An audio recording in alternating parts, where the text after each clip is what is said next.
So search engines are really useful. To use them to solve problems like this, we need to know more about what to search for. So we'll try searching for union. And, well, we get a lot of stuff that's not very useful. We can see that the Philadelphia Union lost its last game. We can learn about credit unions and Union College. That's not going to work very well. We could try the same search on a different search engine, like DuckDuckGo, and it's a little more helpful maybe. It does give us computer science as one of the choices for unions, but what it gives us under that is not too helpful for what we're looking for. We could also try my personal favorite search engine, searchwithpeter.info, and if we search there, let's see what we find.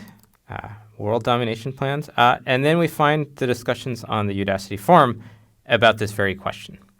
This is kind of a unusual result and probably not what we should normally be doing.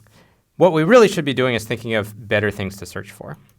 So instead of searching for union, let's add Python to our search. So we'll search for Python in union. And now we start already to get very interesting results. We didn't need to think too hard about what to search for. Searching for Python and the thing we want to do on Python actually turns out quite a lot of useful information. And we can see the second hit here is actually doing exactly what we want, or something very close to it. It's how to find the intersection and union of two lists in Python. And if we click on that, we can see some code, and it actually has code for doing union. So one thing we might do would just be to copy that code. And I'm going to discourage you from doing that, but let's try that first. We found this code, and this doesn't do quite what we wanted in the question, but what I'm going to ask you to do for the quiz is to take this code and turn it into something that does what you want. So let's assume that you did this. You searched for how to union two lists in Python, and you came up with this code. And let's assume that if you have only taken CS 101, well, there are lots of things in here that might be a little strange to you.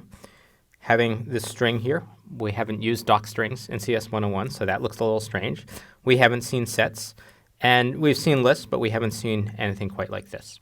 So there's a lot of mysterious stuff in this code, but let's assume it does what it says it does, and your question is, could you use this to solve the original problem? So your goal is to implement a union function that behaves as specified in the original question, which is that modifies the first input to become the union. So after calling union passing in A and B, instead of getting a result, which is the union of the two lists, as this code does, what you want to do is modify the value of A to contain the union of A and B. And I should add a note here that this is a pretty silly thing to do, but see if you can do it anyway.